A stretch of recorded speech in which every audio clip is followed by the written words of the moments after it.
Ike Live, brought to you exclusively by Abu Garcia. Hey everybody, how you doing? I hope you're having a wonderful day, evening, afternoon, wherever you're at, wherever you're watching or listening. We got a great brand new show for you today, and you're in for a treat.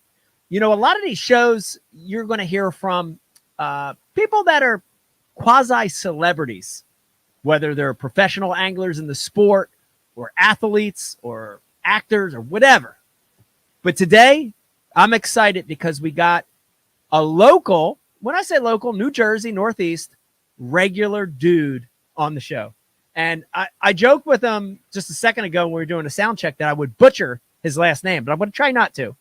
Joining us in just a minute, Jake Coucoules joins us. And I'm going to make sure that's correct when he gets back on. But if you follow kayak fishing and professional kayak fishing, you know, at the end of February, some kid from Jersey showed up at Lake Murray, Giant Lake, professional Bassmaster kayak event, and wins the whole thing. It was really awesome to see it from afar.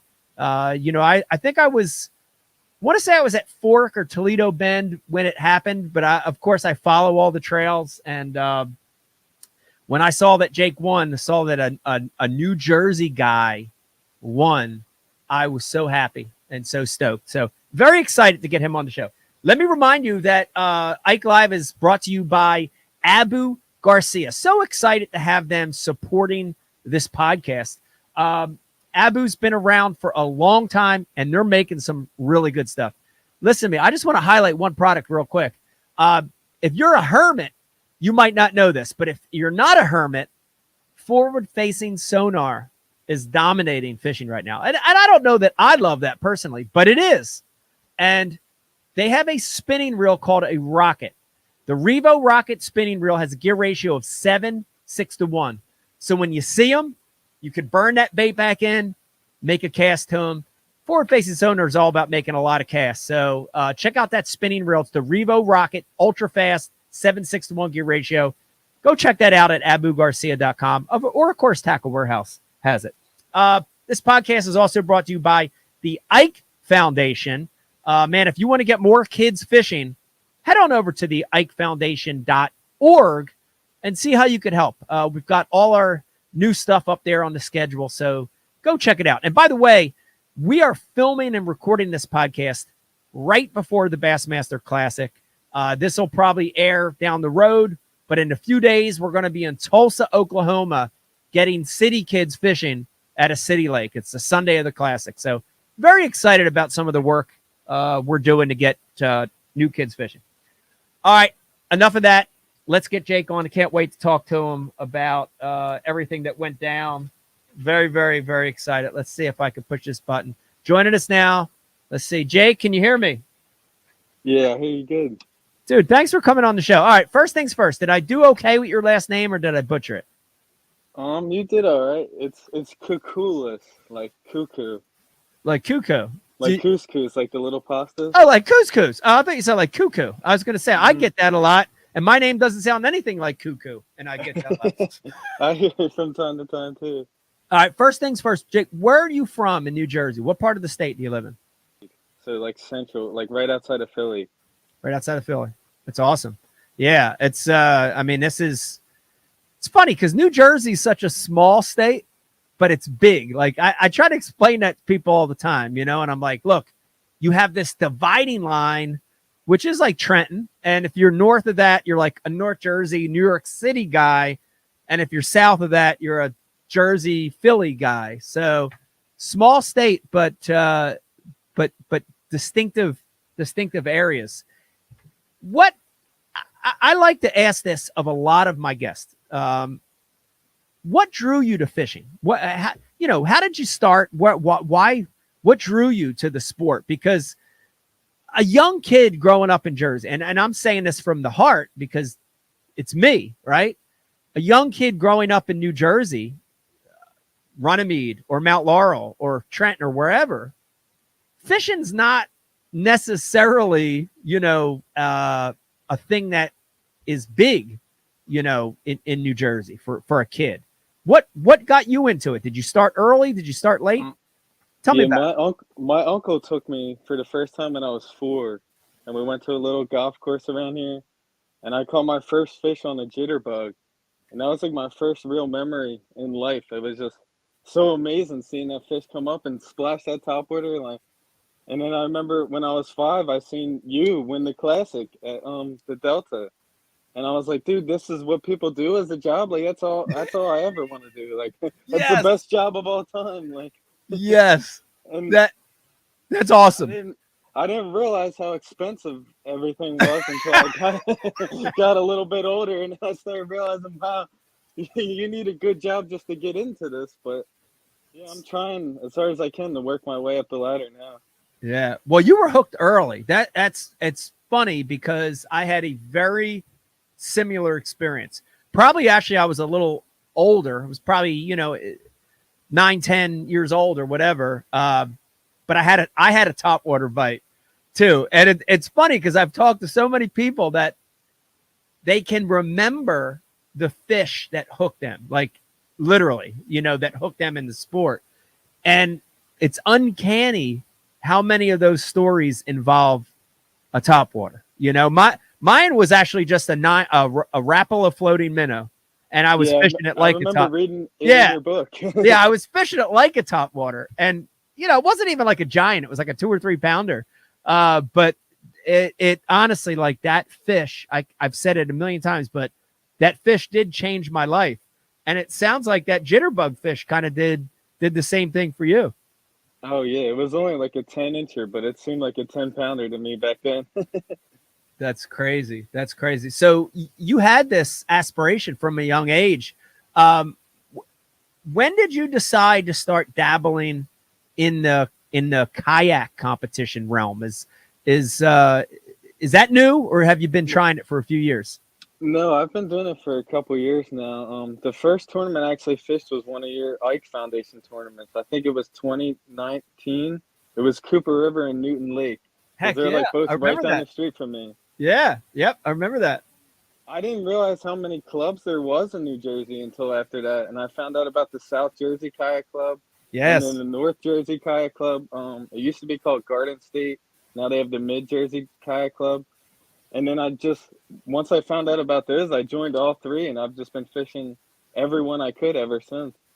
that's awesome. Well, I've got some friends over at the South Jersey Kayak Fishing Club. A lot of those guys I've seen at some of the Ike Foundation events. They'll come out and support that. So that's cool that you have that local tie-in too. I love that.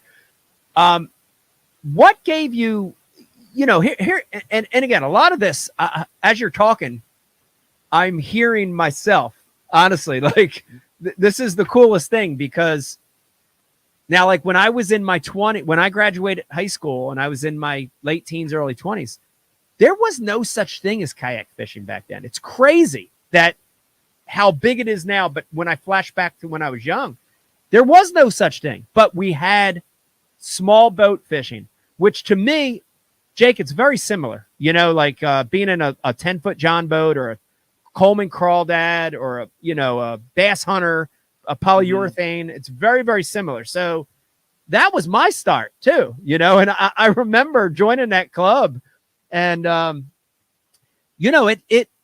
it gave me the desire to sort of want to get to the next level, like my first year fishing the club, I didn't do so great. Did okay. The next year I did a little better. The next year I started winning some club events.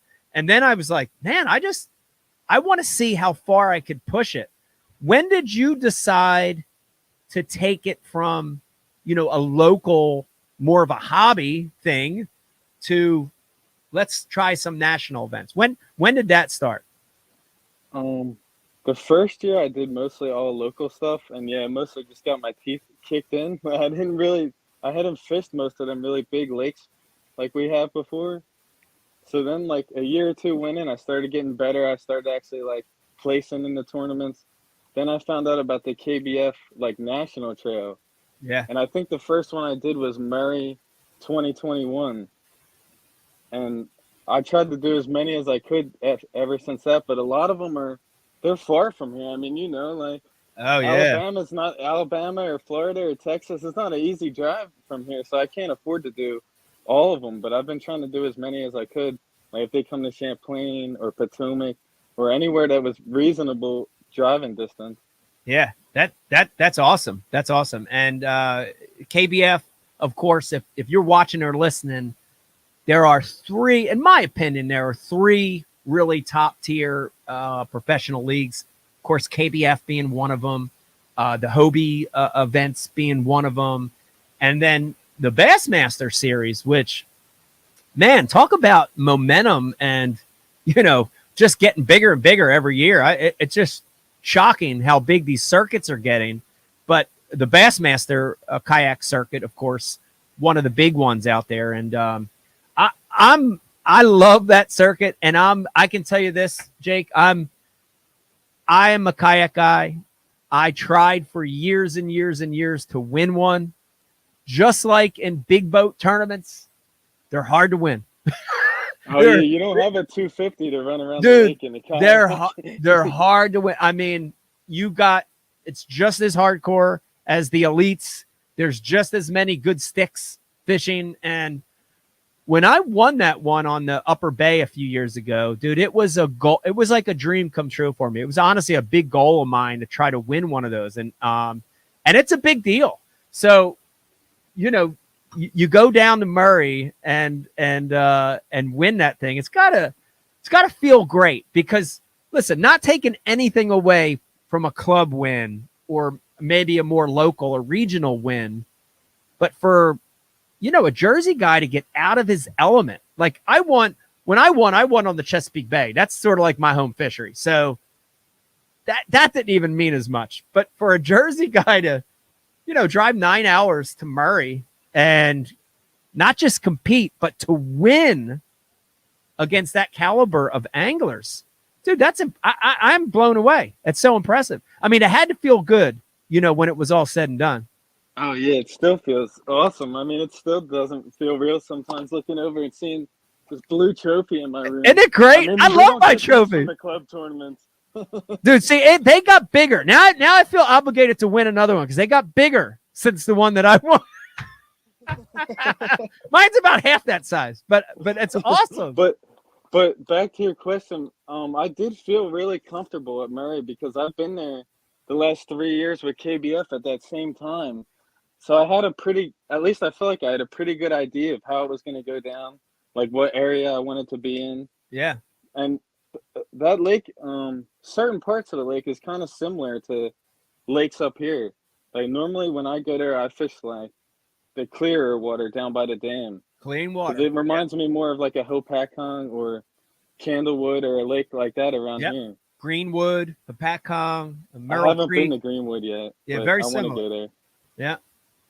Yeah, that's unbelievable. And I'm sure that experience helped you because one of the questions I had written down was, how the hell did you go to a lake that big, and dial it in? And it's tough because I've been at kayak events and in big boat events, it's intimidating when you get to a new place that's giant.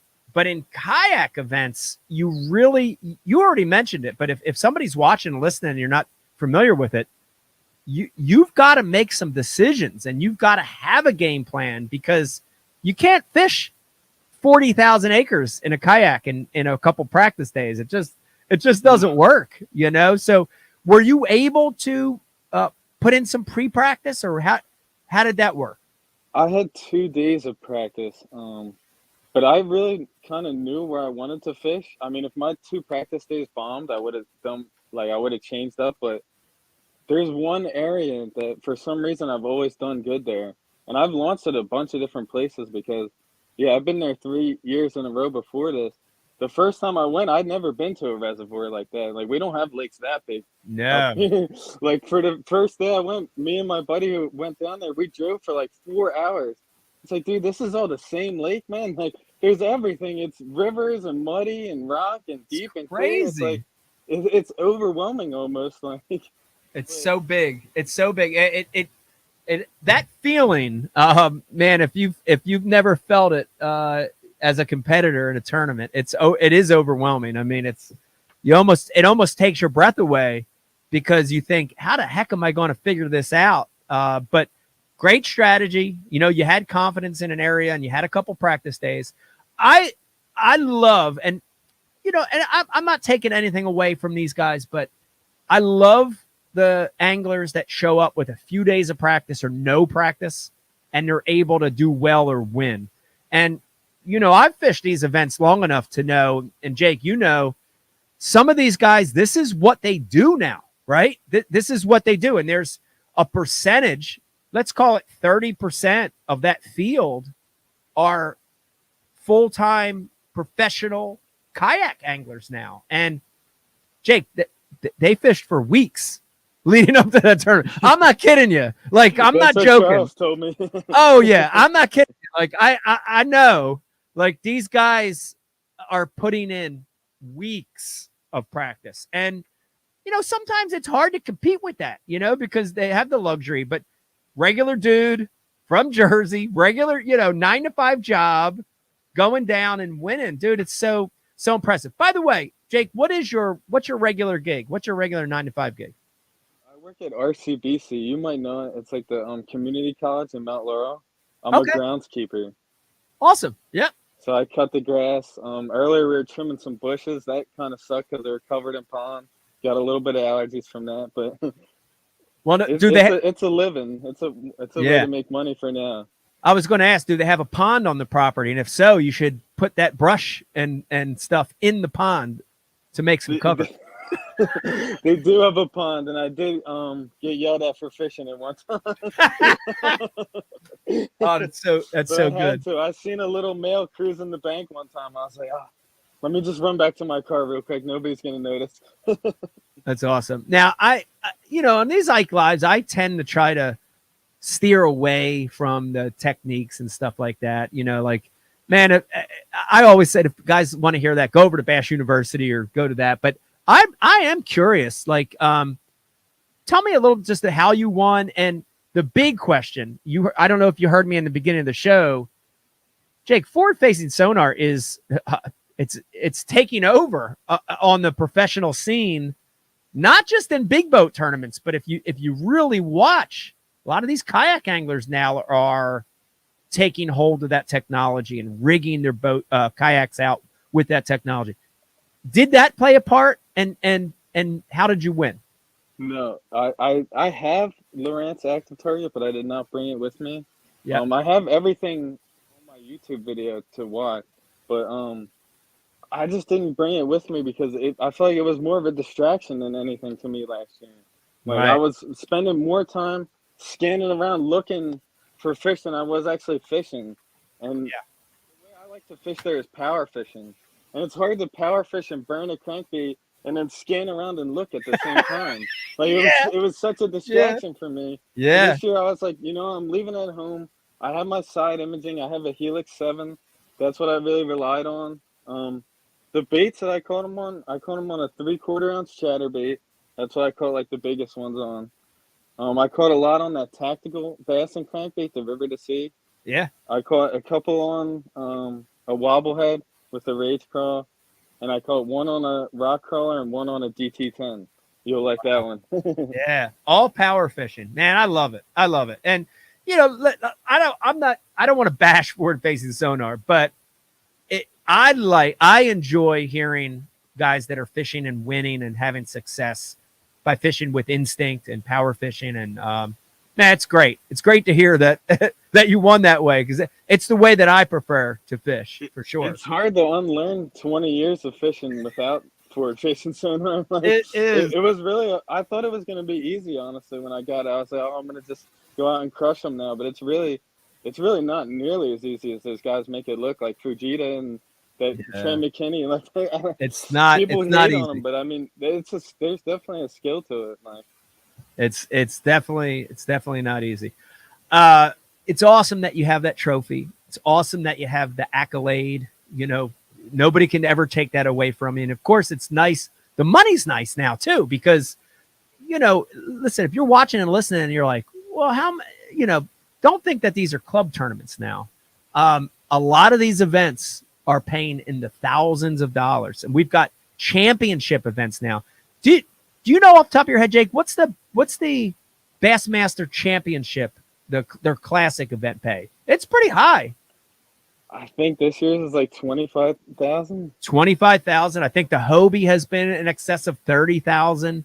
Dude, that's big money. Like I am so impressed by that. And it's like to have this part of the sport growing and getting to that stage. It's just, I'm so happy about that. I mean, that's a big deal. That's a big deal. So you had a big payday, but even with that, you know, you mentioned it earlier, and I want to get back to it because this is a reality of trying to do this.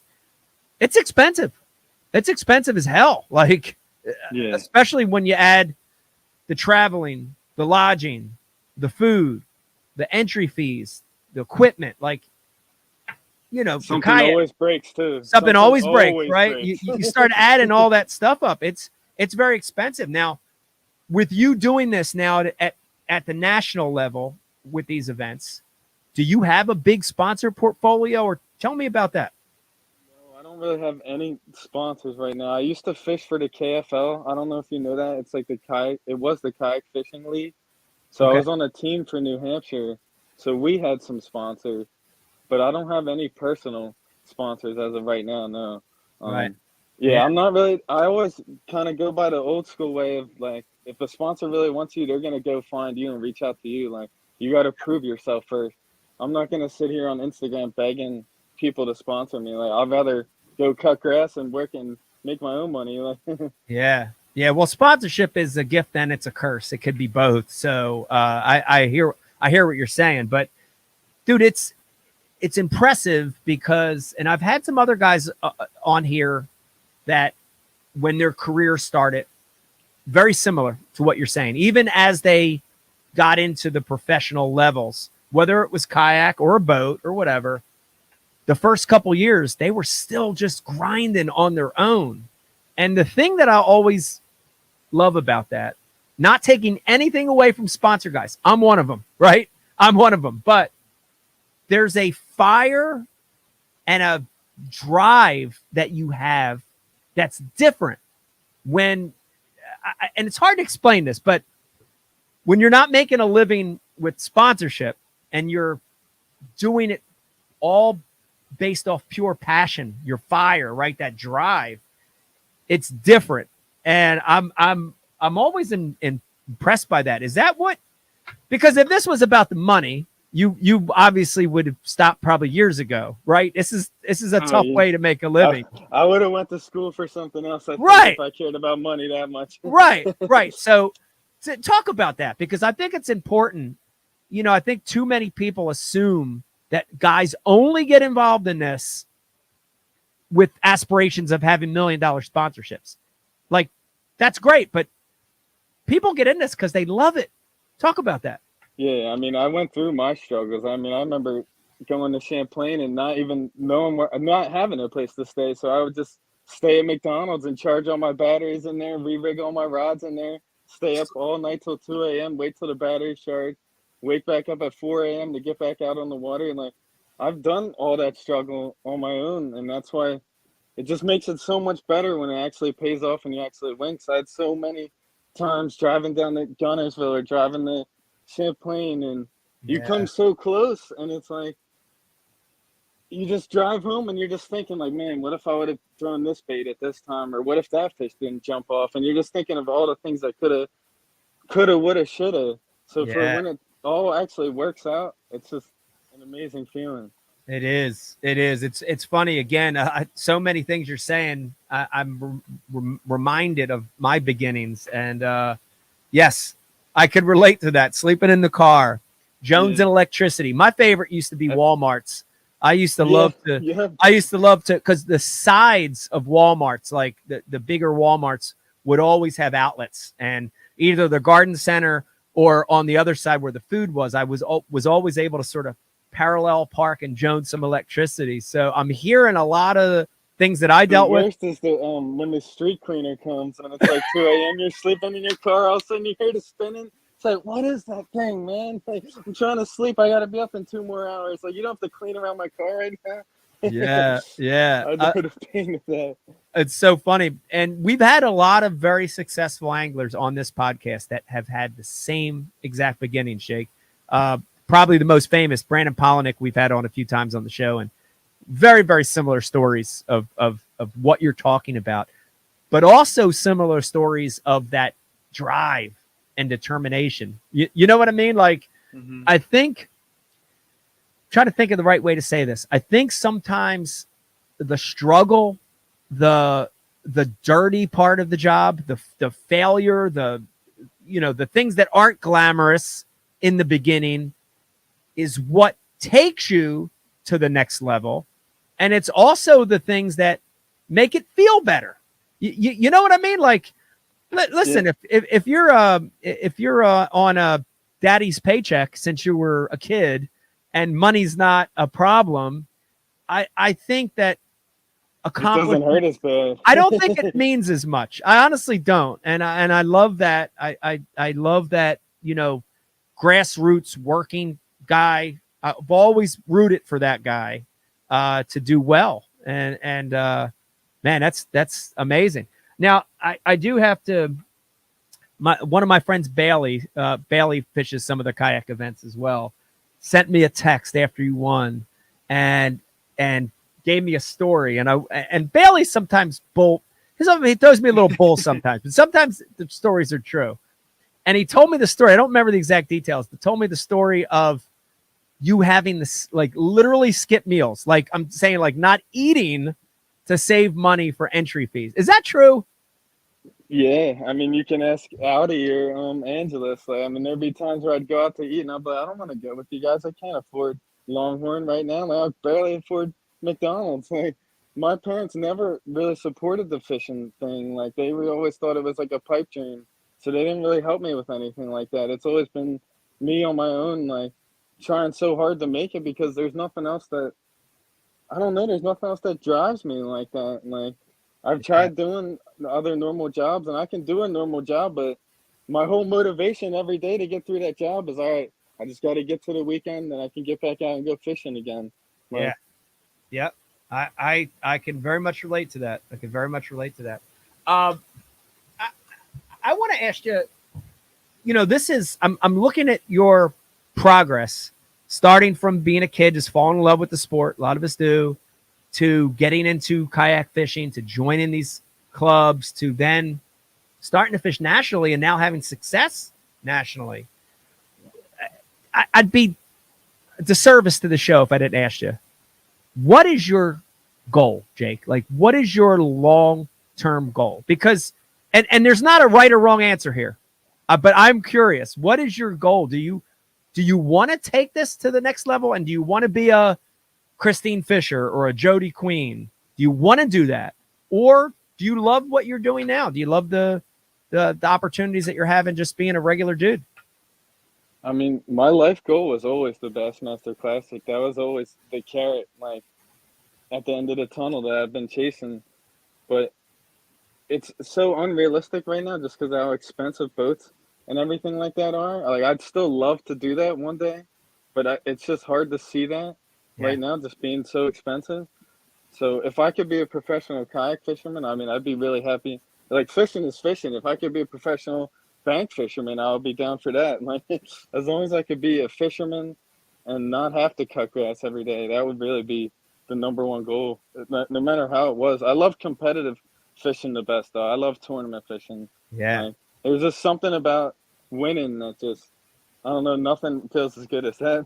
I mean, I love catching big fish too, but it's different when it's when money's on the line. Even if it's not money, even if you're just going out and you're against your buddy and you just want to beat him for the day and you get the bragging rights over him, like, that's just the best to me. It's such a good feeling. It's same for me, and it was always that like puzzle that I wanted to solve, and it was even when I'd be by myself, nobody around.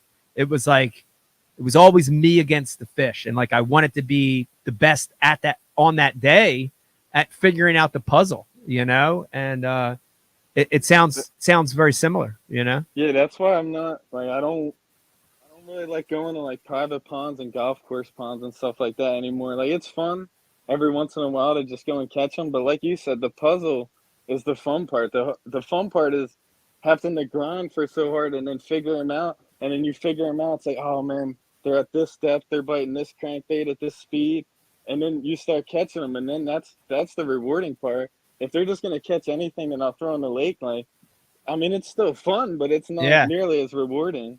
Yep. I would agree with that. Well, here's the great thing, and I mentioned it earlier. You know, I see kayak fishing just getting bigger and bigger and bigger, and it's so cool to watch it because.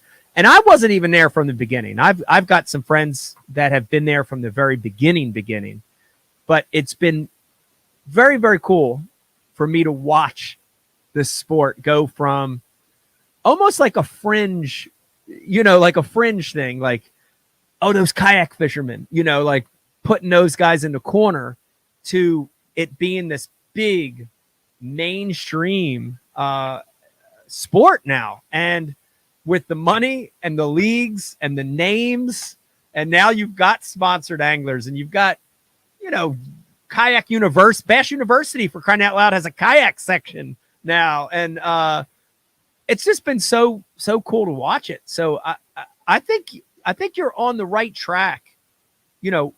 Whether or not you decide to move to the boat level or not, you're on the right track, and I think there aren't going to be less opportunities in the future. I think there's going to be more. And here's the other thing too. That win qualifies you for the Kayak Classic, right? Is that correct? Yeah. Oh yeah. 2025 next year. So that's pretty fucking awesome. Like, I mean, you had the aspiration of making the Classic. You kind of did, that's the Classic. It's just on the kayak side, Oh yeah. I'm so excited for that. I like that they, schedule it before the actual Classic so I can go to the actual Classic too. Yes. Because I've never been there before. I really want to see the expo and the blast off and just see how the guys are. Like, I know they're probably all wounded up tight, like so excited, probably sleep deprived from the whole week before. And like, oh yeah, it's just gonna be so exciting to go and see it. That's awesome. Well, I hope I'm there fishing it next year on the boat side. But if I'm not, let everybody know right now. I don't think I've officially said this, but I 100% am fishing the Susquehanna River Bassmaster Kayak event, which I think is in July, June 27th and 28th. Yes, this year. And I'm very, very excited. So I would love to join you on the Kayak Classic side. I hope I could do well enough. What is it? I think they take like 2 or 3, right? Don't they take a couple, or is it just the winner now? I don't know if it's the top 5 or top 3. I honestly am not sure. Okay, well, that would be my goal to make that event, because it is a big deal. And I actually got to fish one. I fished the Kayak Classic the year that I won the Upper Chesapeake Bay, and it was awesome. It was just a great event. The top 10 guys, of course, got to weigh in on the stage. I didn't make the top 10, but really well-run tournament, and just being at the big stage it's incredible.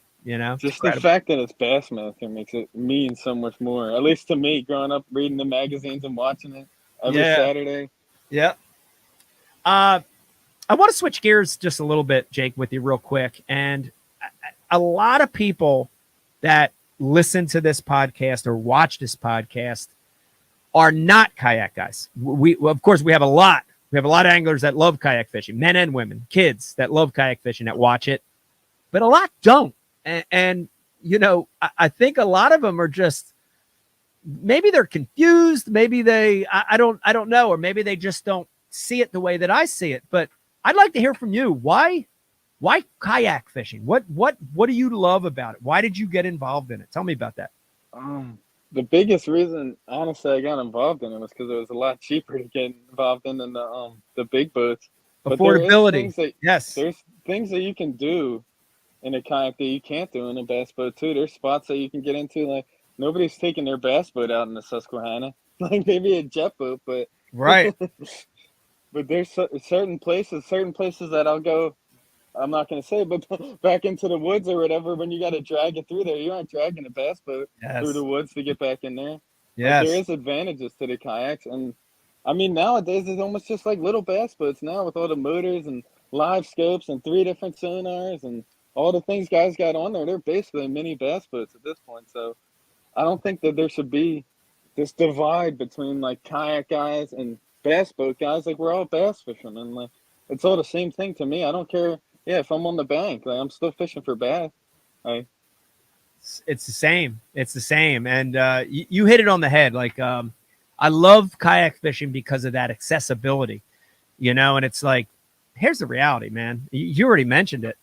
Dude, if there's a kid, let's say, 15 to 20 some year old kid, I call it 20-year-old kid because I'm old now. I can do that. It's hard to look at professional fishing and actually get involved, right? Because regular dudes, how the hell are you going to afford that? It's ridiculous. But I love the accessibility of kayak fishing, and not even like these duped out kayaks. And I've got one, but you can go to Dick's and get started in a $400 kayak. You can get that's a how used. I started. Yeah, 9.5 foot sitting, $300 from Dick's. yeah. My first kayak was a Pelican fishing kayak from Dick's. I think it was $399 or $499. So same thing. Yeah, but I love the accessibility of it. I love the access of it. You mentioned that, getting places you can't get. But here's the thing I love the most, and I want to make sure I say that like you heard me say that story about my original small boat club, Top Rod Bassmasters. I joined it, right? What I loved about that is what I love about kayak fishing, which is it's like you and the fish, and it's all going on right in front of you. Like hand-to-hand combat. Like you can touch the fish, like reach out and touch them. And it's like the more I got involved in big boats or saltwater or whatever, and I love that fishing too, don't get me wrong, but it has removed me away from that. And I love that you're at the ground level sort of with the fish. And it just, I don't know, it takes me back to my youth. It takes me back to why I fell in love with the sport, and I love that about kayak fishing. And you honestly can't get that the same in bigger boat fishing, Mm-hmm. You can't. So I love that about it. Let me do this. I'm going to put you on the spot. And for our kayak anglers watching and listening, one of the things you mentioned it, guys with their kayaks, their mini bass boats, guys, they are DIY specials. If you're watching and you want to get into this, it's so fun because you can trick them out. You can rig it the way you like it. You can create things, rig stuff on your own. And I love that. Like my kayak's unique. I do things on mine that no one else does. The way some of the things I do in that kayak are unique. For our kayak anglers watching, do you want to give a couple? Do you have anything that you do from a rigging standpoint that's unique? Or do you have any tips from a fishing perspective for our kayak anglers watching or listening? Tip. The hardest part is at first, especially if you don't have a good kayak, it's hard to learn how to sit down and fish. That's one thing that's hard, and that changes a lot of your angles, like hook sets, casting. Also, the kayak being so light, when you're cranking or doing anything where the bait is pulling, a lot of times you're going to pull the kayak towards you. Right. So, like fishing a deep crankbait, like a lot of times if you're just learning, and if it not in the tournament, if you're not allowed to stroll, don't do it. But if you can cast and then back out and then let the line out and then crank, a lot of times you'll get better depth out of your deep crankbaits doing that, because a lot of times the kayak being so light, it's going to get pulled towards the bait just from the bait pulling. A glide bait will do the same thing. It's a good tip. I struggle with, and I'd like to get your opinion on it. I struggle with the first thing you said, which is adjusting the way that I fish, sitting down and being low to the water. And I did things in my fishing to counter that, to make that adjustment. What can guys do? Should they go to longer rods, shorter rods? Should they go to all braid? What should they do to compensate for that? I don't know if there's any one thing that I can tell you to do besides go out there and just do it and practice it and do it more. I mean, I used to buy into the shorter rods thing when I first started doing it but now I actually like a longer rod. Me too. I think it gives me Me a too. longer cast, and I can get more into More it when I leverage. set the hook. Way more leverage. 100%. I'm with you on that one. And I hear the short rods, and I've had people question me about it, but I went up in length on all my rods. So I agree. Me too. 100%. That's something I've really been doing recently. And somebody said something to me about it not too long ago. Like, how do you use that 8-foot rod in the kayak? It's like, well, it feels weird at first, but everything feels weird at first. Like, you just got to go out and get used to it. Once you get used to it and you have all that extra leverage and control over the fish, it makes it a lot easier. It does. It does. Big time. Cast a lot farther, because a lot of times when you're sitting down, you just can't cast as far as if you're standing up. 100%. 100%. My favorite rod, like I've narrowed it down to a few, but I want to throw this out there real quick. And this is before, really, honestly, I got into kayak fishing. I made a rod for Abu Garcia in the Ike series that was a 7.6, and it was a medium, but it just maybe a little toward medium heavy. Not really a medium heavy, but medium, just a little heavier than straight medium. Dude, Jake, that's become my spinning rod for kayak fishing. And guys are like, a 7.6 spinning? Like, why so long? And I'm like, for exactly the same reason you just said. Distance and leverage and power. And I feel like I have more control of what the bait's doing. And I have more control of the fish when I have it hooked, with that big rod. So I agree. 100%. I agree. Yeah. Mm-hmm. Yeah. It's pretty. Yeah, that's pretty something awesome. I've really been doing the past couple of years, is lengthening all my rods. I use a lot of 7.6. I have a 7.11 that I was using for cranking a lot down there. I mean, there is a time and place for a shorter rod, especially if you're around docks or trees or something where you really need a real accurate cast, maybe throwing a spinner bait or a jig, then I'll go to a shorter rod. Right. But if I'm fishing open water, I feel like the longer rod is just going to give you more benefit. You just got to get used to the feel of it. Yep. Yep. For sure. What's next, Jake? What do you got next? Now, like, big win, and then some guys have a tendency to say, oh, that's what I wanted to do. I'm done for this year. But what do you have in store for the rest of 2024? Do you have a couple more national events you're fishing, or tell me about what you got happening?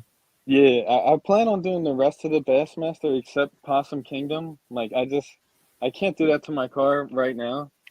Yeah, that's a hike. That's a hike. Yeah. Oh yeah, and it's a quick kind of turnaround. So I'm gonna do local tournaments. This weekend we have Slay Nation. Then I think there's like Mid-Atlantic and a North tournament the next weekend, and then Easter, and then I'll look at the schedules after that. But I'll be doing tournaments probably almost every weekend until Gunnersville. That's the next big one. That's Bassmaster, and then like you said, the Susky at Bassmaster. That's another big one, and then Caddo in October. That'll give me enough time to hopefully get everything good with my car before that. So I was just having like a little problem with my car last week. So yeah. Well, that's a hell of a schedule. And so I couple notes on that. So of course, Gunnersville, world famous lake, and last year another New Jersey guy, Greg DePalma, won. So hey man, I'm not like boasting, but I do want to brag on New Jersey a little bit. We got 3 national Bassmaster kayak wins from 3 different Jersey guys. Shout out to New Jersey. We can fish from this state, y'all. oh yeah. Like how I mixed the y'all with the New Jersey. Just throw it in there.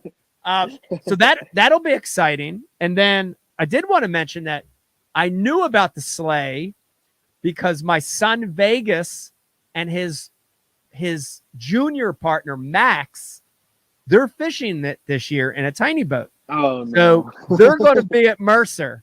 And we're excited. I'm excited as a dad, as a parent. I can tell you, I'm excited for those two because here's the thing, Jake. Up until this point, they've always had a boat captain with them. You know what I mean? So like they've had someone to say, I want to go over here, or someone to just sort of lean on.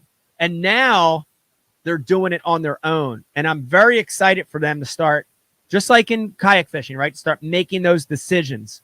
When do I stay? When do I leave?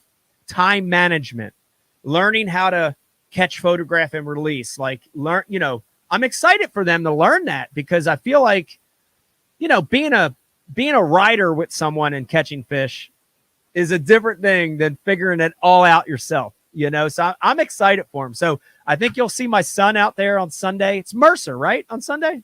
Yeah. Yes. So you'll see him Good out to there. know I'll be fishing for second place with Vegas out there. I don't know. My son doesn't listen to any of these podcasts, so I can say this, but there is something very good about having failure. And as a dad, I don't want my son to fail. I don't want his partner Max to fail, but I think there is like legitimate power in having failure and learning from that, so I just want them to have the experiences of making the mistakes or making the bad decision, not just always catching them. You know what I mean? Like a few years ago, not last year, year before, Vegas zeroed at Merle Creek.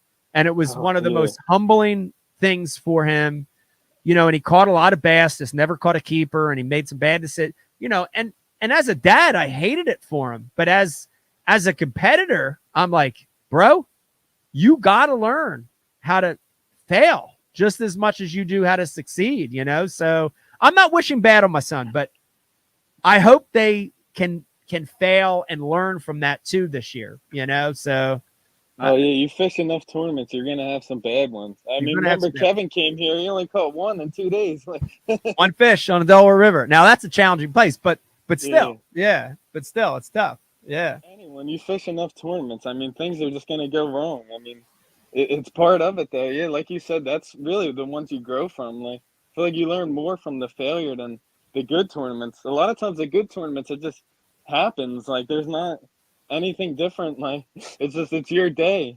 And then sometimes it's not your day at all, no matter what you do. It's just gonna go wrong. Things are gonna break. And I feel like you learn a lot from that.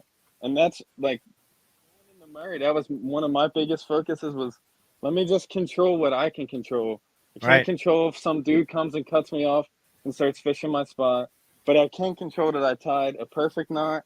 My line's perfect. All my hooks are perfect. Split rings, everything. Like everything in my control is perfect.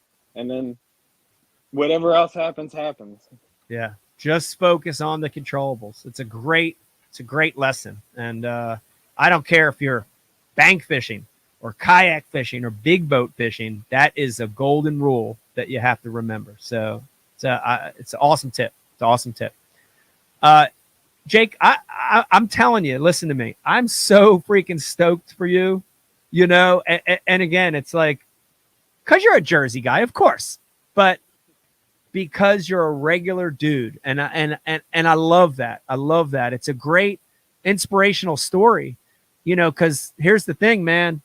There's a lot of regular dudes out there, just a regular dude from New Jersey or Pennsylvania or Ohio or wherever, regular guy or girl, but they have that passion and they love fishing. And you did it. You captured that spirit and you were able to win at a national level. And dude, hats off to you, man. That was so impressive for that win. Awesome. Thank you, man. That means so much coming from you. And God willing, hopefully this is just the beginning. I mean, I don't plan on stopping fishing anytime soon. So hopefully it's only up from here.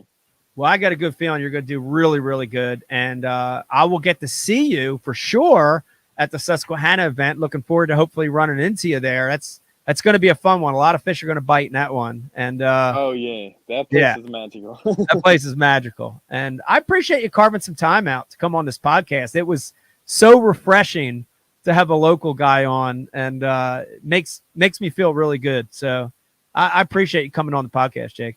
Anytime, man. Hopefully I'll do well at Gunnersville and I can come back on. Well, that would be awesome. Good luck down there. Make Jersey proud. Got to follow in Greg's footsteps and win another one for us. Oh yeah, I'm gonna do my best. That's awesome. Thanks for coming on the podcast, Jake. You're the man. Thank you, Mike. You're the man too. We'll see you. You take it easy. Adios. Bye. Guys, there you have it. Now listen to me. You've heard a lot of podcasts before, but if that doesn't get to you, I don't know what's wrong with you. You're not alive. It's so great to hear from a regular guy, just a regular guy that has that passion, that burn, that desire for fishing. And I just love it. I love it, love it, love it. So refreshing to me. This far in my career, I'm an old guy now, 52 years old in a month or so here, but I still have that passion. And to hear it from, a regular guy, a younger guy, especially from New Jersey, has that same passion, it's very, very refreshing. So I hope you enjoyed that one, man. I really, really, really did. Let me remind you, Abu Garcia, now the official sponsor of the Ike Live podcast. Go check them out over at abugarcia.com. Also, check out that Revo rocket. If you heard it in the beginning of the podcast, I'm going to say it again. 7-6-1.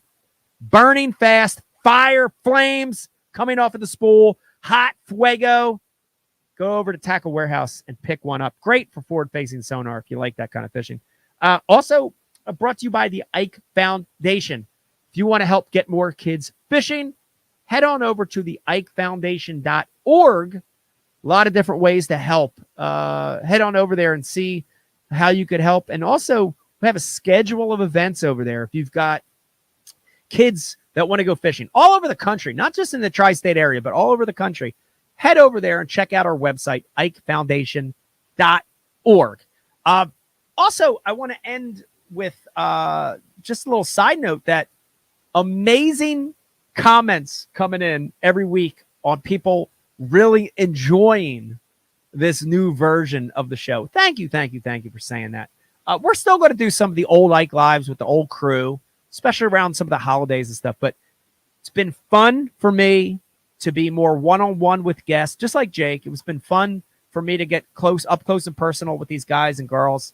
And I appreciate the good comments. Keep them coming. Let us know what you want to hear. Let us know what guests you want to hear from. And definitely appreciate all the comments. Hope you enjoyed this show. I hope you have a great day, great week, great year. We'll see you at the next one. Bye, guys. Do you fish for excitement? Do you fish for passion?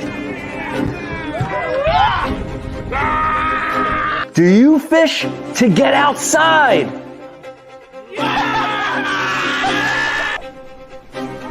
Or do you fish to win? Abu Garcia for life.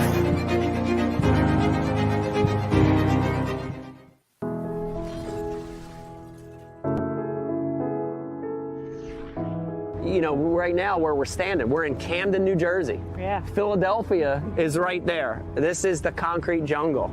And, a lot of those kids, as they grow up, they don't fish. It's interesting because they're surrounded by water. The Delaware River, the Schuylkill, ponds, city park lakes. But they don't have the influence to cast, to fish, to have a rod and reel. And that became our focus, is to target kids in what we call non-traditional areas, urban areas, city centers, where the population's high, and let these kids have an experience. It's amazing. I mean, some of the experiences we've had, whether it's Central Park in New York City, here in Camden, other parts of the country, even just casting. Yeah. It's unbelievable to see it, isn't it? Yes. It's unbelievable. Yes. And you see these kids have this experience they've never had, and they light up, The big thing, I think, for the Ike Foundation is we're not saying we want all these kids to become professional anglers. No. It'd be great if some of them did, but we want them to have that fishing experience because it ties them to so many other positive things. The outdoors, nature, conservation. Ecology, all these amazing things in life that maybe they wouldn't have been exposed to any other way. We're trying to help with that. So it's important. It's important for us. Yeah. We're proud of it.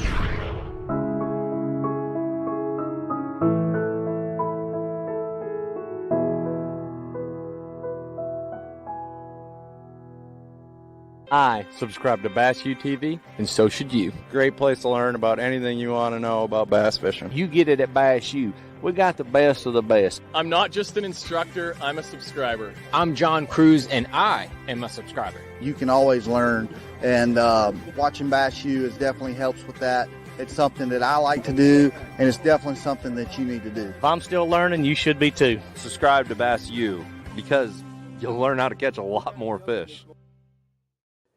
Ike Live, brought to you exclusively by